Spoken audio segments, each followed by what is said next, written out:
नमस्कार और स्वागत है। आज हम इतिहास के पन्नों में छिपे एक ऐसे शासक की कहानी पर बात करने वाले हैं जो दो महान सम्राटों के बीच एक बहुत ही जरूरी कड़ी थे, मौर्य सम्राट बिंदुसार। देखिए, जब भी मौर्य साम्राज्य का जिक्र होता है ना, तो दो नाम फौरन जहन में आते हैं। एक तो इसके संस्थापक चंद्रगुप्त मौर्य और दूसरे उनके पोते अशोक महान। लेकिन उस सम्राट का क्या जिसने इन दोनों के दौर को जोड़ा? आखिर कौन था वो जो इस विशाल साम्राज्य के बीच में खड़ा था? तो चलिए कहानी के बिल्कुल सेंटर में चलते हैं। ये थे चंद्रगुप्त मौर्य के बेटे और अशोक महान के पिता बिंदुसार। वो एक ऐसे शख्स थे जिन्हें इतिहास में अक्सर अपने पिता और अपने बेटे की विशाल छाया में दबा हुआ देखा जाता है। तो हुआ ये कि चंद्रगुप्त मौर्य के बाद 297 ईसा पूर्व में बिंदुसार गद्दी पर बैठे। उन्होंने करीब करीब 25 सालों तक शासन किया, जिसके बाद सत्ता उनके बेटे अशोक को मिली। अब ये जो लंबा दौर था ना, ये सिर्फ एक पीढ़ी से दूसरी पीढ़ी तक सत्ता का ट्रांसफर नहीं था, बल्कि ये वो जरूरी वक्त था जिसमें चंद्रगुप्त के जीते हुए विशाल साम्राज्य को संभाला गया और मजबूत किया गया। लेकिन बिंदुसार सिर्फ एक काम चलाऊ शासक नहीं थे। उनकी अपनी एक जबरदस्त पहचान थी और उन्होंने अपने पिता से मिली विरासत को बहुत अच्छी तरह से आगे बढ़ाया। चलिए देखते हैं कैसे। एक बड़ी दिलचस्प बात है कि यूनानी लेखक उन्हें अमित्रोकेट्स कहते थे, जिसका संस्कृत में मतलब होता है अमित्र घात, यानी शत्रुओं का नाश करने वाला। अब सोचिए, ये टाइटल ही अपने आप में कितना कुछ कह जाता है उनकी ताकत और उनके शासन के बारे में। मतलब साफ है, वो अपने पिता की तरह ही एक शक्तिशाली शासक थे। उन्होंने सिर्फ ताकत ही नहीं दिखाई, बल्कि कूटनीति यानी डिप्लोमेसी में भी वो माहिर थे।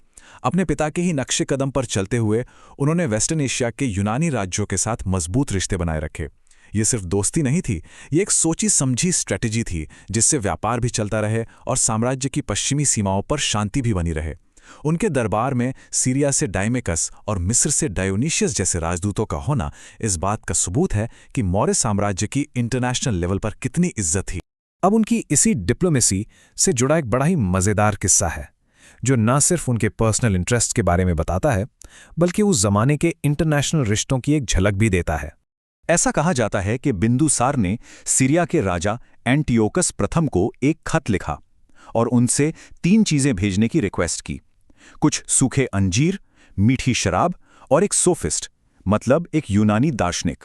एंटियोकस का जो जवाब आया वो बड़ा कमाल का था। उन्होंने कहा, हम आपको अंजीर और शराब तो भेज देंगे, लेकिन यूनानी कानून हमें एक दार्शनिक को बेचने की इजाजत नहीं देता। ये जवाब उस दौर की सोच को कितनी खूबसूरती से दिखाता है, जहां ज्ञान को कोई खरीदने बेचने की चीज नहीं माना जाता था। तो बिंदुसार को अंजीर और शराब तो मिल गई, लेकिन फिलॉसफर नहीं मिला। ये छोटा सा किस्सा हमें ये बताता है कि बिंदुसार को ज्ञान और दर्शन में भी गहरी दिलचस्पी थी, जो उस जमाने के किसी भी राजा के लिए काफी अनोखी और आगे की सोच वाली बात थी। तो ये तो हुई विदेश नीति की बात। अब जरा घर की तरफ नजर डालते हैं। उनके शासन के दौरान एक बड़ी घरेलू चुनौती सामने आई, तक्षशिला में हुआ विद्रोह। अशोक वदन ग्रंथों से पता चलता है कि बिंदुसार के राज में तक्षशिला के लोग अपने ही भ्रष्ट अधिकारियों के जुल्म से तंग आ चुके थे, तो उन्होंने इसके खिलाफ विद्रोह कर दिया, जो साम्राज्य की एकता और स्थिरता के लिए एक बड़ी मुसीबत बन गया। तो अब सवाल यह था कि इस मुश्किल को हल कौन करेगा। बिंदुसार ने इस मुश्किल मिशन पर भेजा अपने बेटे राजकुमार अशोक को, और ये एक सम्राट के तौर पर उनकी समझदारी को दिखाता है। अशोक ने न सिर्फ विद्रोह को कामयाबी से दबाया, बल्कि वहां के लोगों का भरोसा भी जीता और इस साबित कर दिया कि वो एक काबिल मिलिट्री और एडमिनिस्ट्रेटिव लीडर हैं।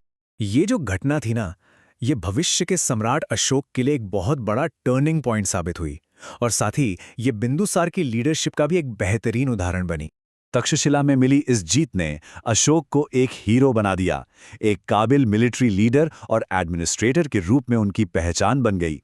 ये बिंदुसार की पारखी नज़र का ही सबूत था कि उन्होंने सही काम के लिए सही इंसान को चुना और इस तरह अपने साम्राज्य के होने वाले लीडर को तैयार किया।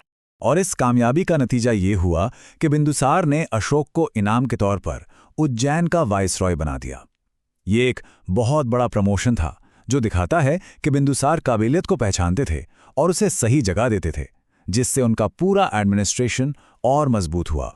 तो आखिर में सवाल यही बचता है, क्या बिंदुसार को सिर्फ चंद्रगुप्त का बेटा और अशोक का पिता मानकर याद किया जाना चाहिए, या फिर वो खुद एक ऐसे काबिल शासक थे जिन्होंने न सिर्फ एक विशाल साम्राज्य को संभाला, बल्कि उसे मजबूत किया और अगले महान शासक के लिए तैयार भी किया? शायद उनकी असली विरासत उस पुल में है जो उन्होंने अतीत के गौरव और भविष्य की महानता के बीच बनाया।